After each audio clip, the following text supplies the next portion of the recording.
Hey everyone, thanks for tuning in. Just a quick spoiler alert. Today we're going to be talking about American Horror Story Season 6 up to Episode 3, Atlanta Season 1 up to Episode 5, Designated Survivor up to Episode 2, and the entire first season of Fleabag. Enjoy.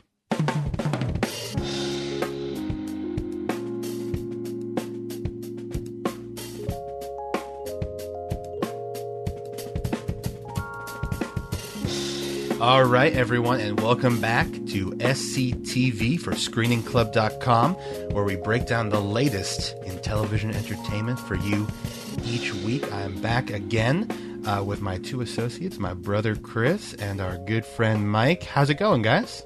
Going great. Not bad, not bad. Good to be back. Yes. You enjoy your week of TV watching? I did. Did you? Well, it was a mixed bag a little bit for me, but yes, I think I'll be happy to get into it. I jumped into a couple of things you guys clued me in on last week, so looking forward to it. So many shows, man, and Too many shows. so little time to watch them all. But I did my best this week to watch as many as I could. Yes. So many shows, yeah, and I feel like I did a pretty good job. Ironically, we'll start with one that I haven't watched, but I know that both of you watched the new Marvel show, right? Yep. Luke Cage, which is streaming, right? Yeah, it's a new Netflix show. New Netflix. Most of Marvel shows are on Netflix other than Agents of S.H.I.E.L.D. Okay. And you both watched it. Yep. Just this morning I watched it. Just the first episode. Just the first episode. Yeah. The first episode. Okay. One of 13. Mm-hmm. All right, so why don't we get some thoughts? There was a pretty good amount of hype surrounding this show, right, Chris? Yeah, for sure. So Marvel and Netflix, their team up there, they're doing something pretty innovative, I think, in the TV realm, where on the cinematic universe and the cinematic level, it's all the same universe, but you'd get these Iron Man 1, the first Thor, and there are these introductions to these characters, whereas in Marvel, you get an origin series. So Jessica Jones got her first season of her series, kind of introducing her character. Daredevil got his first season, introducing his character. But Luke Cage, the star of his own series, was actually in Jessica Jones. So we've seen a little bit more of him than usual, and now he's finally in the limelight, having his own struggles in Harlem. Hero for hire, as he's known. Interesting. So that's where we pick up? That's where we pick up. He's doing some menial labor. He's a reluctant hero. He has this immense power, but he doesn't want to be known for it. So, does he feel the call to save everyone? And what is his power? Yeah, what is the Luke Cage ability? Luke Cage's power is, think of like Superman, except he can't. I like it. He can't fly. He doesn't have heat vision. He's just literally a man of steel. Okay. He's super strength, and he's bulletproof, and all right, he can't get cut. Does he have a weakness that we know about, or we shouldn't? Not that I've seen so far. I think his weakness is what lies between the ears. And in the chest. Ooh, now wow. He's a Sounds like a sensitive horrible guy. He's a sensitive, heartfelt. Yeah, he's a reluctant hero. Yeah. So he's doing manual labor, you say, or what? Manual labor. The series begins and he's sweeping up a barbershop, talking to NBA.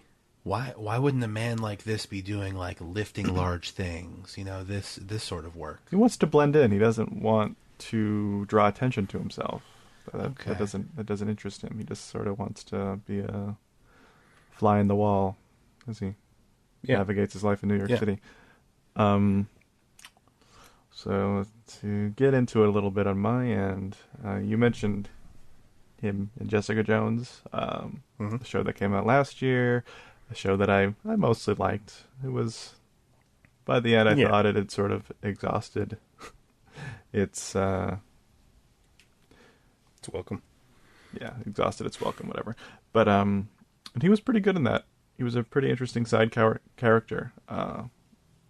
Probably wasn't even the most interesting side character in the show. Yeah. So I had some questions at the time whether or not he could carry his own series. And in the one episode that I've seen, I'm still uncertain about that. I'm not so sure that the pilot did enough to establish him as this front and center protagonist that we're going to follow through a 13-episode season. The thing about him, sorry to interject, is he's a little bit one note. He is, like, I keep saying it because he's a reluctant hero and he has these feelings, but that's all we really know about him right now. He's just struggling with these powers that he has, and I think that if the show is going to succeed past the first episode, it'll be in creating a more dynamic character. He's one note, but so is I felt so much of the show in general as constructed in the first episode. I didn't sense a single, like, three-dimensional character that we were introduced to in the first episode. Granted, it is just the first episode. There needs to be but I can see what some you're saying. time devoted to introducing these characters, but I just didn't get the sense that any of them were real, like, fully developed people. Even for a first episode, it seemed a little thin. Very thin. Yeah. I think the show does well in establishing the tone, the mood, the world, just sort of that gritty sort of almost blaxploitation-esque genre that the show kind of really delves deep into. But I walked away feeling little reason to wanting to continue. Ooh. Well, Mike, you strong started. words. So, Marvel and Netflix's partnership, the crown jewel of that partnership is Daredevil. It's their most successful Netflix series. It's huge. It's on its second season as opposed to these, and Jessica Jones are on their first season. But you started it and you didn't finish it, right?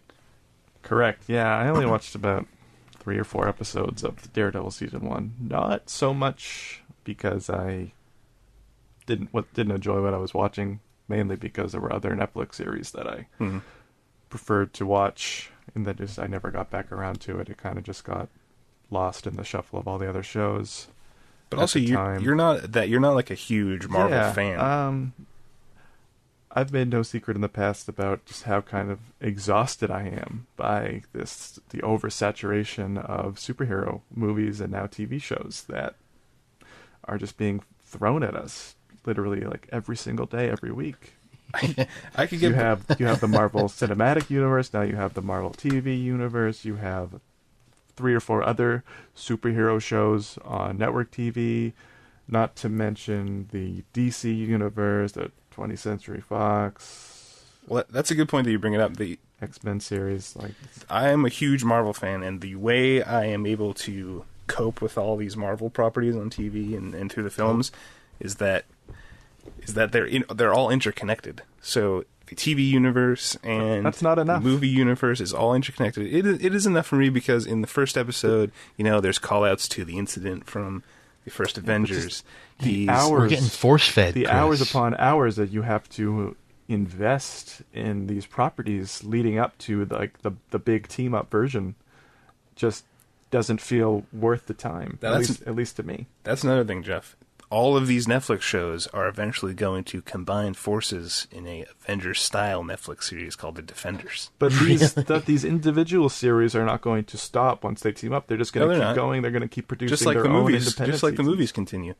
But listen, I'm like a Marvel head. I'm a big Marvel guy. Wow, so I'm the Marvel guy. And that should tell you how bad Agents of S.H.I.E.L.D. is that I don't watch it. Wow. Because I can't deal with it, how bad it is.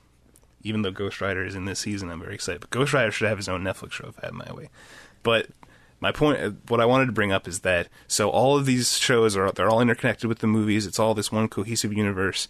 And DC doesn't do any of that. And I know that Arrow's huge, Flash is huge on TV, Legends of Tomorrow is huge, and they have Supergirl too. They have Supergirl, which is going to be crossing over with The Flash, I believe, this season. Supergirl's a couple of the other CW. Supergirl's changing channels. That's right. The show's moving to CW, and they're going to consolidate the universes together because they had a Flash crossover, but it was interdimensional because they were in two different TV universes. Whoa. It's a whole mess. It's an entire mess. How do you reconcile two different series, one in which Superman does exist, another in which he does not exist? How does that work? How are they going to fix it? It's probably going to fix it by them melding the universes together through some interdimensional nonsense. What a contrived nonsense. Yeah, and they're huge shows. But wouldn't it be great if Ben Affleck's Batman lived in the same universe as this Supergirl show? No, I think it would be. It would be interesting. It's interesting It's interesting in the same way as Captain America. They talk about Tony Stark in this Luke Cage opener. If I never see Superman as currently constituted in the DC cinematic universe again, it'll be too soon. But did you know that Superman's going to be in this new season of Supergirl? Casted a completely different actor version. Yeah, it's insane. It all feels like all those DC shows are a waste. Whereas at least there's something to build upon and something to pull out of and make callbacks on in this show. I don't know. It seems to me like a little bit of a weak thread, Chris. I don't know. Is that really enough to? You just have that thread running through. No. These shows have fun things going on independently. It's cool to have this backdrop and be in the same universe. But I want something else with Luke Cage that I really like. There's a huge hip hop influence in the show. It's set in Harlem, and every episode is titled a Gangstar song title, which is pretty cool. Even though it's not as novel as some people would think. True Blood did this. Every single episode is titled a different song title that then plays over the credits in that Grey's episode. Anatomy. Great. It's not that special of a thing. It's been done before. But like in Cottonmouth's office, you see the big Biggie poster right behind him. Right. And a dude from the Tribe called Quest is helping out with the score. So there's a lot of good creative music energy behind this show, which I think definitely shows off. Bring it back to him.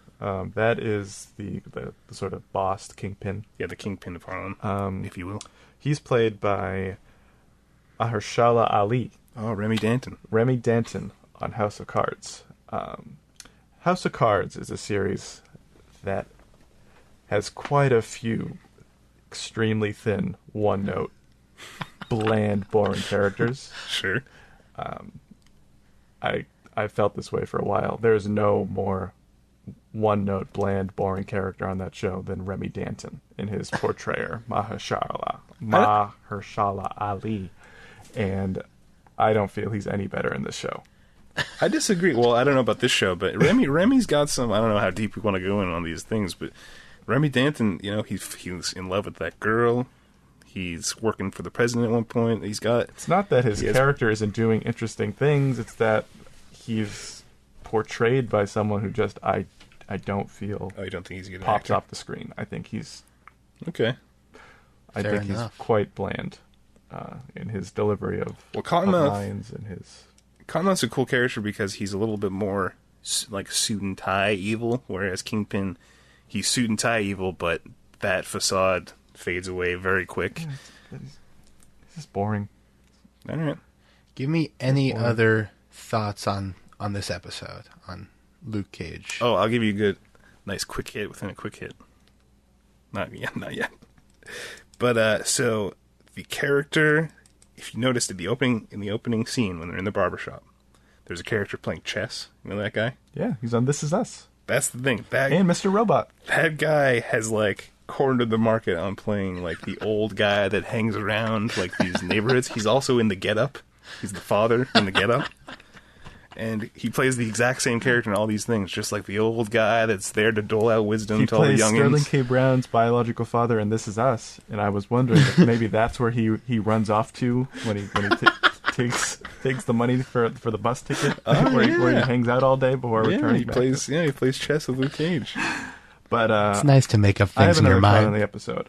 My rule of thumb with these genre action type shows is, particularly with their pilot, is within the first 5-10 minutes of the show, they have to do something to really sort of excite the viewer, to draw the viewer in, to pique their interest into wanting to watch the rest of the show, the rest of the series. I didn't get that sense at all with this. I thought it was just a really slow burn, like stood idle for like the first 50 minutes of the show before delivering the first instance of Luke Cage doing anything with his powers. Well, this is probably... It gave us one, like, 5-minute scene towards the end, and it wasn't enough to really excite me about Luke Cage as a character. It might be presumptive, but I would wager that they are assuming that you already watched Jessica Jones and already were familiar with the character. This is its own show with its own style and tone, and I think it would have served it well to give us something like an action set piece. First fun action set piece in the first 10 minutes to really further set that tone for the rest of the show, and it didn't do that. Mm-hmm. I think it's a fair point, but you disagree, Chris? No, I agree. The pilot it didn't set the world on fire. It's definitely just like, if you like Luke Cage, here's a little bit more Luke Cage, but I'm confident that it's going to flesh out the world, and more than anything, I'm excited to see what sort of who pops up. Is the Iron Fist going to pop up? I already saw Rosario on the cover art. Okay, yeah. So I assume she'll be back. Yeah. Maybe Jessica Jones will be back as well. We'll see how things unfold. But let's talk a little bit American Horror Story. Oh, yes. So we're on chapter 3. It's the most recent episode this week. And since last time, I have watched all 3. So I can join in on the fun. How you feeling? A bit now. Welcome to the club, first of all. Thank you. I think overall I found it interesting. It engaged me. Not the best thing I've ever seen, but I'm definitely interested to see how things unfold. What did you guys think? Well, do you know what the episode title was called? How do they title those episodes? I believe it's just chapter 3. It's in chapters? Yeah. Okay. I mean, I think the thing that if we want to get into a couple of specific details about the show, just things that stayed in my mind. And I know, Chris, you refused to watch. Yeah, I'm still show. out, and they tried to suck me back in, but I still refuse. But it would be interesting to hear what Jeff feels about the show, because you've given me a smile like I'm going to say something rude, but it's not. I'm not. I'm about to be really nice to my big brother. Oh, I can't wait. Yeah. So you haven't watched a lot of American Horror Story. You skipped the last 2 seasons. You watched most of, if not all, I can't remember, of Asylum. I did watch all of Asylum. So, yes. I mean, Jeff left off at a really high note with American Horror Story. In Jeff's mind, they've done nothing but good for a while. It's as if the previous 5 seasons have been purged from your mind. Yeah, he hasn't had the soul-crushing... Fresh look at the new season. We're just sort of continuing through the motions of this show within a show conceit through 3 episodes. The episode does sort of peel back the curtain on the mystery of the Roanoke colony. It introduced, I thought, a fun character. I forget his name. The psychic? The psychic man. Cricket. Who performs the seance. His name is Cricket, yeah. Cricket. I liked Cricket. Is he played by an actor that's been on the show before? No, he's played by an actor I've never seen before. Yeah, he actually, so they bring him in, or he really brings himself in, right? To try to find this missing child, the child of Flora, of Lee, played by Angie Bissett, goes missing. Oh, okay. From the house. So he comes in like unwelcomed, and he's sort of explaining like, I was called here, like, whatever, spiritually.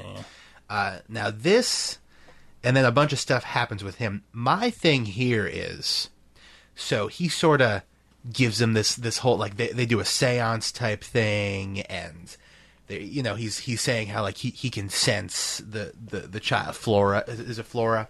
And then he comes out with, I think I can find her, or whatever. just give me 25 grand. And everyone gets wicked pissed, right? Like, everyone is just like, Cuba Gooding is like, what the fuck?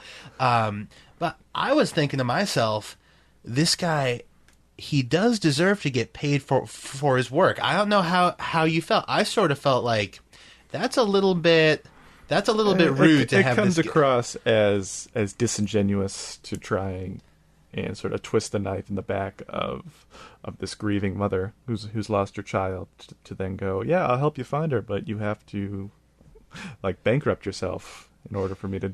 I think if you're gonna buy into that you have this power, you're gonna help this family, you'd help find the child, and then after it's all said and done, you hand them the bill. Yeah, but know what? This guy seems like the kind of guy who's been burnt before. Like, I could see him going in and doing something like that, and then the mother goes, "Know what? You helped me find you rescued my dead child. I'm all set. You think I'm going to pay you 25 grand?" So was it played like he was like a legit psychic, or was he? Is there a chance he could? Pretty ambiguously, I think. Okay. Well, I mean, he did some stuff that showed he was pretty legit. That's true. You're right. Things did occur in the seance, and then he brought up something that only Lee would have known. Okay. In fact, I don't want to say outraged, but I couldn't believe that was the tipping point that made everyone believe him. He was doing some crazy stuff. Well, there are some serious issues with these characters performing or behaving very stupidly, very irrationally, almost unbelievably contrived ways. Maybe that's just who they are, or maybe that's just the writing, the weak writing of the show, just sort of betraying the interest of the characters to serve the plot. No question, it's been a little bit rough in my time since returning. I think, Chris, didn't you mention last week that you knew a little bit previously about the Roanoke colony? Or did you just hear that's about like it? That's like a famous mystery. One of the earliest European settlements in America. Yeah. A lot of people leave for a while, and then they come back, and the settlement's completely deserted. Like Croatan, was carved. Croatoan, it was carved into a tree. That was mentioned quite a few times. That word, and by those feral boys, and all the suckling feral boys. All leather-bound books were like half eaten, like something had really gone wrong. Wow. And but a lot of people feel, of course, it's like with any question like that, people are like, oh, aliens came, blah blah blah. But most or like oh, Native Americans came and like slaughtered them all and like captured them, but the general consensus is that there was if you look back at the weather records, there was a particularly hard winter that year, so probably crops dried up, and so they had to resort to eating, like they had to resort to some pretty like rough stuff. Fair. And then the people and then they just decided to leave. That's interesting, and we did dig a little bit into that sort of Roanoke backstory.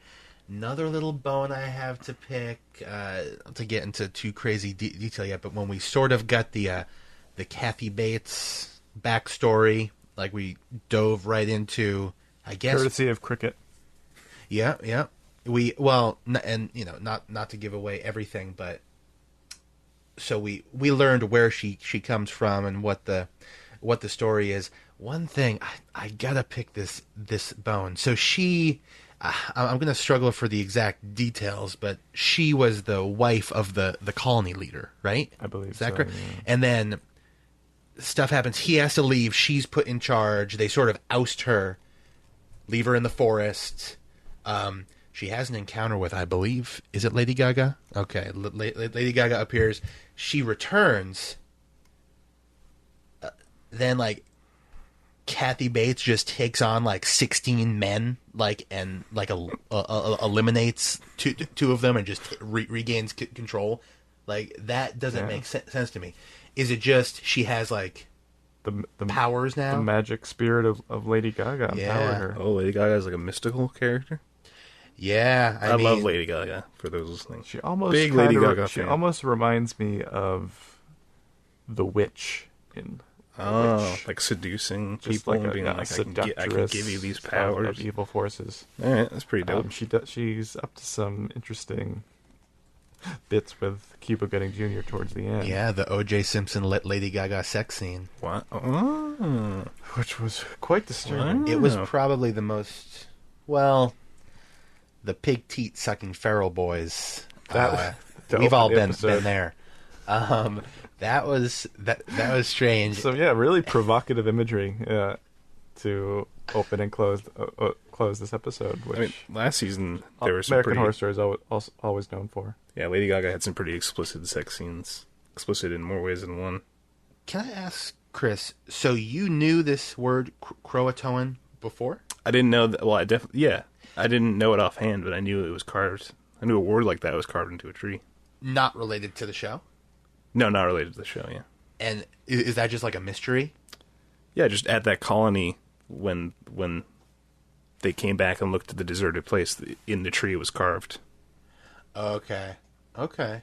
That's interesting. And I mean, I enjoyed this.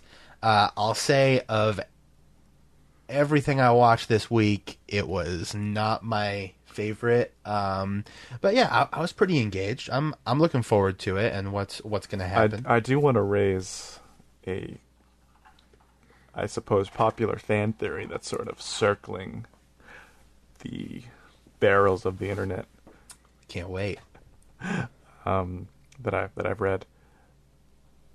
Ryan Murphy in an interview mentioned that the first 5 episodes of this season are going to sort of serve as like the first part before the season sort of turns on its head into its next phase. Ooh. 5-part episode could each correspond with the first 5 seasons of the show. Now there is some evidence to back this up. The first season of the show, Murder House, about a family moving into a haunted house and being preyed upon, fucked with by ghosts. Yeah. Murder House? Very much. Well, the first season didn't have a subtitle. It was just been retroactively titled Murder House. Very much in keeping with what we saw in the first episode of this season. Second season, Asylum, where we got a lot of mistreatment from the caretakers of the asylum staff with the residents of the asylum. Episode 2 of this season, we see nurses abuse elderly patients in their elder home. At season 3 of the show, Coven, about witches and magic and such. We get the seance, we get cricket. Very interesting. Very supernatural, this past episode. Season 4, Freak Show. Yep. We'll see what episode 4 of this season has in store for us. I think if we get some Freak Show-esque happenings in episode 4 of this season, we could really be onto something here. In episode 5, they decide to leave the house and go stay in a hotel for a night. I could totally see that, though. Yeah. It all makes sense. They're fed up with all the goings on in the house. Man, yeah.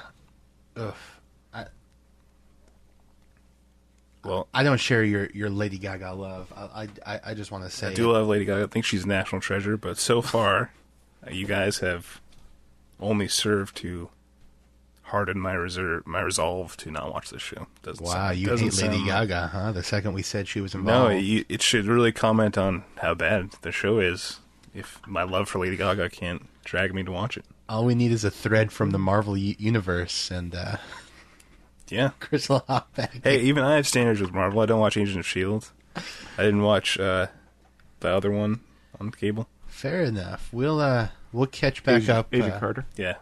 We'll catch back up with American Horror Story, but let's move on to one that we've all been watching, and that's Atlanta, FX show. You both watched up to episode 5, right? Which was this week, and I've caught up on every episode. Well done. I can join in. Thank you, and I did really enjoy it. enjoyed it more than American Horror Story. Damn straight. That's for sure. So let's talk about this. Any initial thoughts from you guys on the season, but especially this week's episode, episode 5? Well, the big thing this week, the big shocker for me was when Justin Bieber comes out. And I was confused at first, but then I realized they were doing like basically what Louis does, where they have characters play characters that they have actors play characters that are completely different from the actor. And once I got that set in my mind, thought it was pretty hilarious.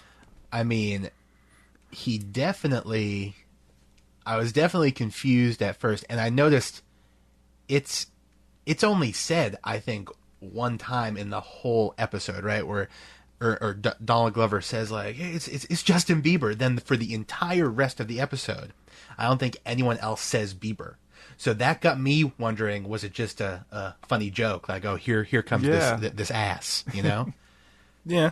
But I don't think it was. I think he was supposed to be Black Justin Bieber. No, yeah, I think it was just... I thought it was just Black Justin Bieber, and that was like the nickname of this up-and-coming rap star, Black Justin Bieber. But I think you're probably I took it as the Louis thing. Like how Louis' wife and Louis' ex-wife in real life and his kids are all also white, but it's played by black actors. Is that right? Who? Louis' wife. Oh, Louis' black yeah, wife is the wife of Sterling K. Brown. I didn't put that two and two together. Okay. Very nice. Very nice. But beyond that, I thought like all Donald Glover scenes up in the special management section were really cool and kind of illuminating to how like once you're in this quote unquote club, like you just get handed things and it's just about breaking through that barrier. It was interesting. That whole thread with, she approaches him. Is it Janice? I think is the woman's name. Yeah, I think that was her name. She approaches him and takes him into this whole world, and he's, obviously he's not the correct person. Yeah. And they take him up there, and I thought it was funny. It was this roller coaster where it was like, who the hell is this? And then, whoa, we're getting to this awesome world. And then like, I'm going to spend the rest of my life making sure you're screwed over at the end. Then he cops to it. He is not, I am not this person. And she didn't care. She didn't seem to right? understand. Yeah, she was care. out of it. But I mean, he made connections though, which made me think that in future episodes things are going to kind of escalate for him because he got cards. He got like people said they were looking for his sort of thing, and then they would think about him. And he was saying his real name to them. Yeah, so I assume in future episodes, we're going to start seeing. That's true. More. I also have some thoughts about what else went down at the basketball game. The fight. Yeah, the fight. Paperboy and Justin. Just so funny. All of their scenes together were terrific. Again, that actor that plays Paperboy is such a revelation to me. I think he is the star of the show, in my opinion. Yeah, and he did not disappoint. He's really good. Of course, our friend Brian Tyree Henry, playing Paperboy. I thought it was funny. First of all, shout out to Urkel on the basketball court. Did anyone see him? Hell yeah. Urkel was the man who tried to talk Paperboy down. This all happened in the span of like 5 seconds, of course. But that, I think, goes a long way in the acting skills of, what's his name? Jaleel White. Jaleel White, who tried to talk Paperboy down.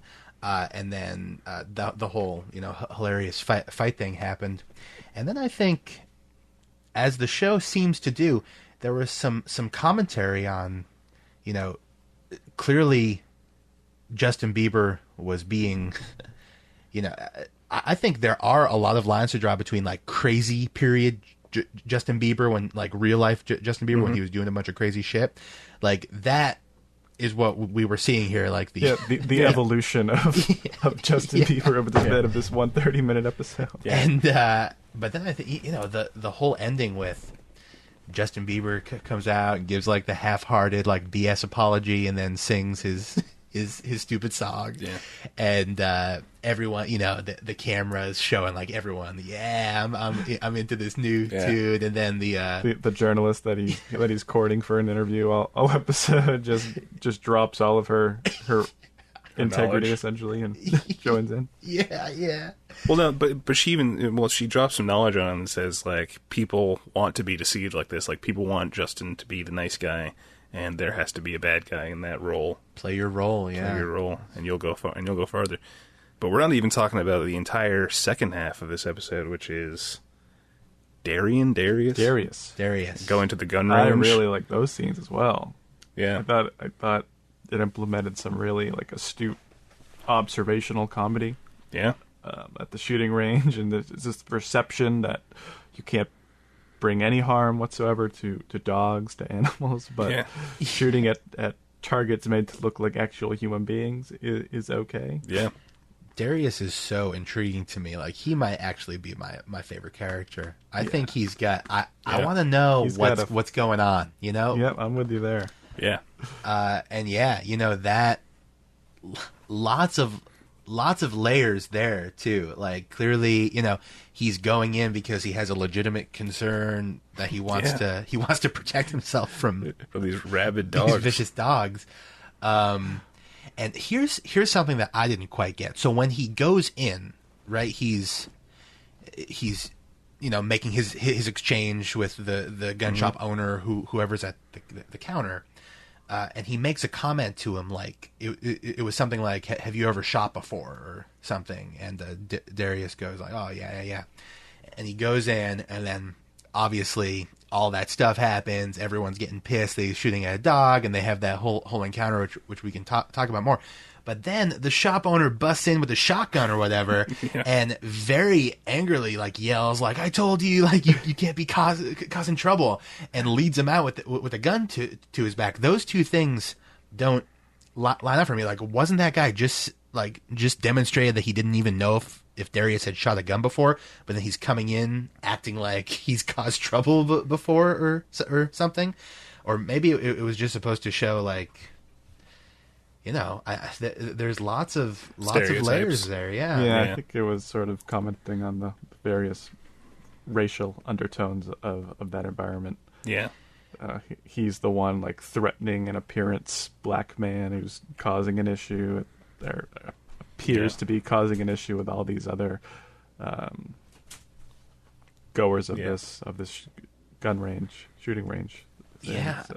So the easiest solution would be to escort him out to appease the white assholes. Yeah. I mean, Darius, so collected though, calm. He's a chill dude. Totally, we saw that in the previous episode with trying to get the money to earn. Yeah. Their adventures through. Yeah. Just a nice guy. He really is. I enjoy enjoy the character. It was just hilarious, the showdown that went on in that shooting range. It's such a an interesting place to have a show. It almost reminded me of it's this world where we all know that we're all carrying weapons. We're gonna start getting pissed. It was this interesting world to see them on the street that. It exchanges there, and when tensions grow there, versus in this controlled environment where we're all supposed to have guns at the gun range. Was it someone was shooting? Yeah, I mean, they. I think it was a good point that Darius made. Why do you shoot a picture of a person? And I can't shoot a picture of a dog. It's worse to practice shooting an animal than to practice shooting a person. I also found the line funny when the guy was complaining about the dog poster. He was like, "Hey, you can't be shooting a dog. My kids could be here." Yeah, that was good. My kids could be seeing that. That was Never good. mind me shooting a target in the shape of a human being. That's okay. Lots of stereotypes in that scene, and then the two guys come out in support of Darius. And, at first, he seems very thankful, but then sort of wants to calm things down a little bit. Any other thoughts on how about this episode or moving forward? Well, what you're looking forward to with just Atlanta as a whole? I think something that's really really comments on how good of a. I know Donald Glover probably didn't write all these episodes, but as the spearhead of the show, it really shows how selfless he is, of how little he is in these episodes. Yeah. If I was making a show where I was the quote unquote main character, I probably would have a lot less self restraint, and I'd be in way more of the show. That's very true. There are whole halves of episodes that don't even mention him, which I think it shows the maturity of a writer and director if he is doing that Donald Glover has. Yeah, absolutely. I think he's doing a terrific job of really showcasing this world, this universe, these characters, and everyone, to contrast with Luke Cage, everyone in this show feels like a real three-dimensional, vibrant person. Yeah, that I really do enjoy spending time with. And I don't know what to look forward to on the show, because every week is just a different showcase of a different character or a different storyline. So every week it's completely up in the air, but it's very, very exciting all the same. No, it's been great. I'm glad you guys got me into it. I'm looking forward to things unfolding, you know? That's why you come to Screening Club for good. Oh, God, sorry, gosh, no problem. Having today. SCTV, you come for the best opinions on what shows to watch that you might not have done when we're on TV. Although we differ a bit on AHS Roanoke, but you know, that's fair game. You know, sometimes we disagree, and that's okay. Let's move on to some quick hits. Let's talk a little rapid fire about other stuff we've been watching. I know me and you have been watching Designated Survivor. Oh, right? yeah. Right, Mike? Oh, yeah. Yeah, so This is the episode that Jack Bauer got his groove back. I would say. Give me your thoughts, please. I thought it was a pretty worthy follow-up to a pretty average pilot of network drama. Parts of it I really liked. Parts of it I could certainly do without. I don't understand why we're spending even a second of time with his cliched, shitty, rebellious teenage son. Like there's so much going on the show that we could be spending so much more time with, and yet this show still feels the need to sort of serve that aspect of it. Why do we need it? It doesn't need to exist. That character serves no purpose whatsoever. He already has the daughter, the young, cute, rambunctious daughter, to sort of showcase his humanity. Why do we need the rebellious son? Why does he need his own storyline in any way? I think, now, I'm not sure if this happened in the first or second episode, because I watched them both this week. But there's this really, to me, awkward scene where, like, it must have been the first episode, where the son, the Secret Service goes and finds the son, and then episode 1, I believe. Okay, and then they get taken to the White House, and the son is sitting in the White House, you know, just like talking to his sister, you know, talking about sitting on that bed, and you know, it seems like it's going to be a nice, like, older brother, you know, consoling, or you know, because it's a crazy thing that's happening. But then I see Kiefer pop out in the background. Do you remember this?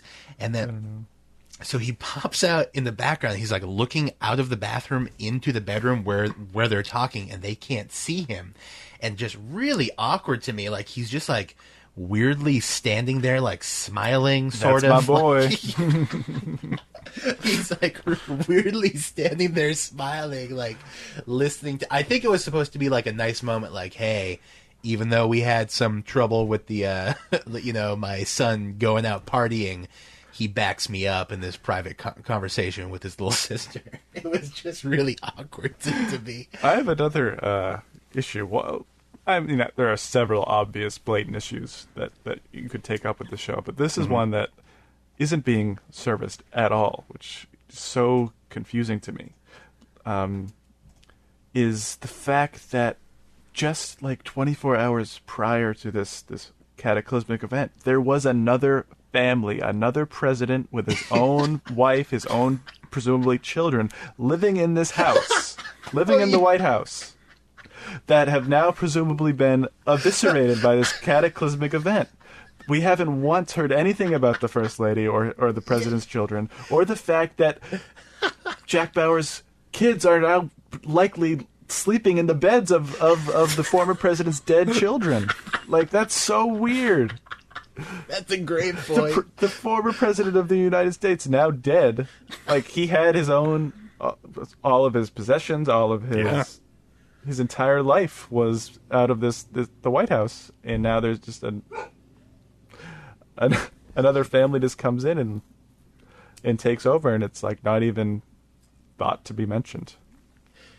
Yeah, it's it definitely is. I mean, it's really difficult to know, like, how would people really deal with a cataclysmic event like this. So there's really not a lot of prior standards for on Homeland and Mr. Robot. Like, there are these catastrophic events that happen, and on both shows it feels like they take a page out of basically 9/11, where they have on Mr. Robot it's 9/9. They call it 9/9. 5/9. 12/12 hack or bombing on Homeland. Yeah, and it's talked about like 9/11 was just talked about, and it becomes standard. Like, when you say 9/11, you know exactly what it means, and it seems like that's probably what they should do. That's the blueprint of something catastrophic there are just happening. So many different layers to unpack with something like this. I do like that the show is sort of devoting some time to, like, the prospect of rebuilding the cabinet, sort of reconvening with any surviving members of Congress. Like, that's all interesting to me. I don't know why he hasn't once mentioned, like, who is his successor if something were to happen to him. That hasn't once been mentioned. He doesn't have a vice president. I would think that would be priority number one. That should be get me a vice president. Yeah. I mean, yeah, there's lots going on, and we'll definitely. It's just like the show asks these enormous questions, but only pays, like, the surface level devotion to answering them. Like, it doesn't dive deep enough, I think, into really, like, understanding how something like this could occur in. I think that's a very good way to put it. Even so, it's interesting to me. I'll keep watching, and we'll follow up. I'll keep watching.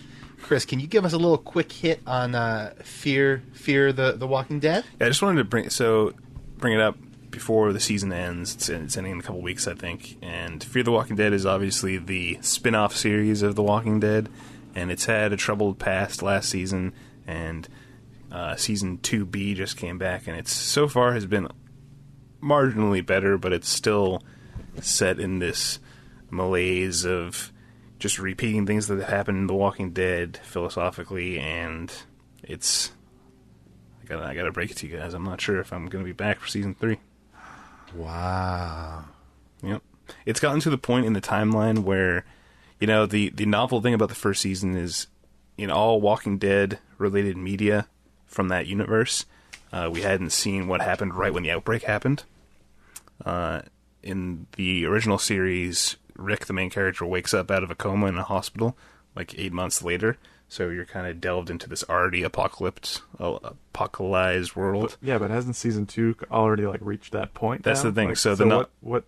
Yeah, the novel thing of the first season is you got to see how society reacts to this outbreak, but now it hasn't flashed forward, but we followed them long enough that they know mostly what the characters in The Walking Dead know about zombies. They have the same knowledge, and now it's just Walking Dead set in Mexico, which has some fun. There's some fun, like, hey, we can't speak the language as a lot of, like, the people that we meet, but it's just why am I watching this? Besides the characters, is there any aspect of that show that distinguishes itself from the mothership? Like, is there any part it's of in it? Mexico.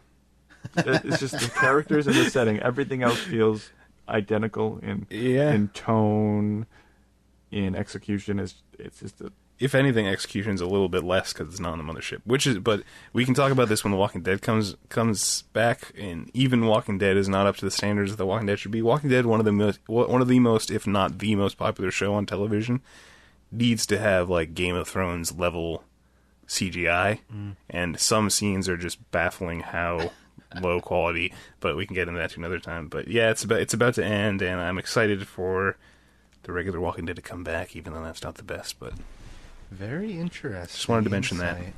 Yeah, let's definitely catch back up on that. Now we're going to talk about a streaming show. It's Amazon, right? Fleabag. We're going to talk about the whole first season. It's a short season, right? Yep. I will break this to you guys right now. I got through about half of the first episode, and I have not continued watching. I might. I have some thoughts on it. To tell you the truth, I wasn't huge about it. Well, did you stop out of laziness or out of I didn't want to continue this? Okay, that was a rude question, Chris, and that's fine. But a little bit of a mixture of both. But if I was motivated, like if it was. I don't know. I think it was a little bit more engaging. My real thoughts are, okay, I get it. You're a young British woman, who needs to talk about how she's sexually active and very hip. I get it. All right. I'm sure there's other stuff going on that I haven't seen, but I was just I'll give it a chance more. I'll get through the first episode, but I was just, it was okay. I like I said, I have only seen probably the first half of the first episode, so I can't give a truly a real opinion on it. But that's how I felt, and that's why I only watched the first half of the first episode. But please, I'll step aside now and let you guys get into. I think to describe the show, that character in those terms that you just did is giving the show a tremendous disservice, because I almost think that that's the point of the first episode. As we first are introduced to this character, we're meant to believe that she is this one person, but over the course of the 6 episodes that we see, it sort of slowly peels back the fact that she's much more interesting than that. She's much more... she's a lot more going on than that. She has a lot more going on in her life that we ultimately would assume. And so I think what they did with the first season is that they introduce us to this funny, crazy, wild character, and then over time reveal to us that she has this very tragic, sad past, that she's extremely lonely, she's extremely regretful of her actions, and by the time the 6th episode, we really understand that in full. Yeah. And really, that the way she acts in the first episode is really just a face that she puts on to kind of mask what's going on underneath. And that's almost the whole point of the fourth wall breaking asides. It's her speaking. It's her delivering this facade to her observers. She wants to put on this front. She wants us to think that she's this person, but just sort of in the cracks of that, we understand that she's not. She's a lot more. She has a lot more going on. Yeah. Well, I'm happy to hear that. Well, yeah, I know you said yourself that you can't really comment on it because you haven't seen. Yeah, maybe that'll get you to come back. I can't comment well. I of course can comment and did, and you saw how that turned out. Oh, great minds think alike. But yeah, it's true. It does sound like it sort of peels back and becomes something much better than what I was seeing. But let me get on to like the season as a whole. It's so interesting to have, like a half an hour series, only 6 episodes. The show really moves at a breakneck speed. There's no filler in the show, which I found kind of refreshing and kind of like it was over too quick for me. What do you think of the season as a whole? I really liked it. I thought the first half was extremely funny, extremely insightful, and the second half much more sort of in the middle of this grief-stricken character. Mm-hmm. We really, I just really sort of was taken aback by her experiences and how the show dealt with them, and I walked away really, really satisfied with it. Yeah. During the latter half of the season, when you start seeing more frequent flashbacks to her best friend, that's when it really started setting in just how close they were and how tied her life currently is. They were co-owners of that cafe. It really it sheds new light on that character, and it kind of recontextualizes her, and it puts a even more sour note on the stuff that she ends up doing that ends up hurting her in the end, like all of her outbursts that happen. But also, it's genuinely funny.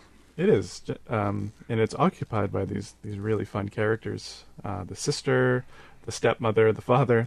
They all have their own motivation going on, and it's just really funny to see our main character, the protagonist, is sort of thrown into the middle of this life with these people, and seeing how she sort of makes the best out of it or makes the worst out of it, however you see it.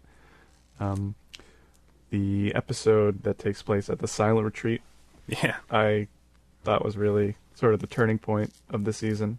Yeah. There was that line that she delivers towards the end of the episode when she's sitting outside with that banker who had from the first episode previously been horrible to her. Yeah. And they're talking, and he's talking about how all the things he wants in life, to be a better man, to be a better father, to be a better whatever. And then we cut to her, and she just says, all I ever want to do, something to the effect of, all I ever want to do is cry. Yeah. And I thought that was probably the most telling part of the series as to what she was really going through. Yeah. Now, is there a definitive ending? Are we left on a cliffhanger? Now, I don't know about you, but it's weird for me to say, but I think that she definitely should have committed suicide at the end. I think that would have put a That's crazy final note. And it would have been super dark, obviously. No, I disagree. I don't think that would have been a good note. That would have been pretty dour. Well, yeah, but I think it would have wrapped it up in would have been real. Obviously wrapped it up conclusively, but I don't think that. I think that would have been a betrayal of that character if she just quits at the end. A betrayal how, though? But we see her struggle. We see her striving to be better, and then at the end she see her wishing to be I'm going to kill myself.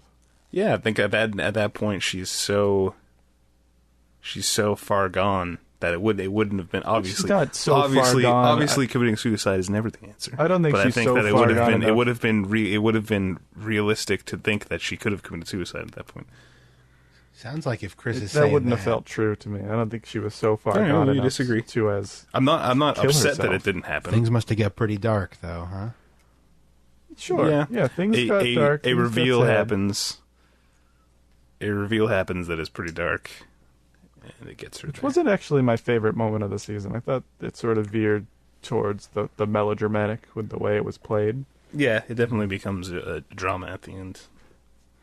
But yeah, it was just a really, really fine show. Yeah, and I would love to see it back for a second season. Have you heard if it's going to come back? What? Have you heard if it's going to come back?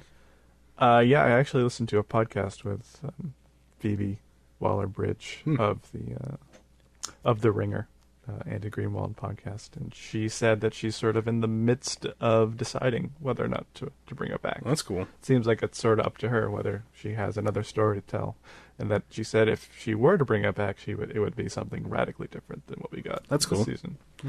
I would just.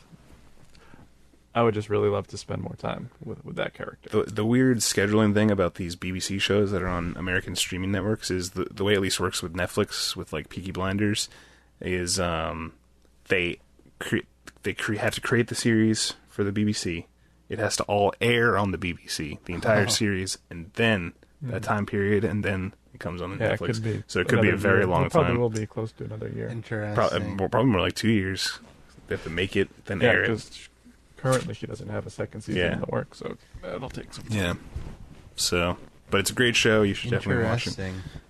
Let's just go over what we're going to be talking about next week, what we're watching this week, just so we can talk about it. So for next week, we're going to keep talking about American Horror Story. We're going to keep talking about Atlanta. We're going to start watching the new HBO, right? Westworld. We're all looking forward to that. So we'll talk over the first episode of that next week. And then we're also going to do a nice talk about the third season of Transparent. Yes. Yep. Anything else? And Ash vs. Evil Dead Season 2 comes back. Neither of you two watch it, but I'll at least mention it. Do a little quick hit. Yeah. As will I with Shameless, which comes back tomorrow night, Sunday. Very cool. And as always, very nice talking to you guys today. Mike, where can we find you online? You can follow me on Twitter @linguistics_. And Chris? Follow me on Twitter as well, @thatmorris, ThatMorris. And for me, since I do not have an active Twitter, you guys know that, right? Because otherwise you'd definitely be following me. Yep. Right. You can find me, therealjeffmoore.com. Come and check it out. Other than that, thanks again for listening, and we'll be back next week. Thanks a lot. Bye.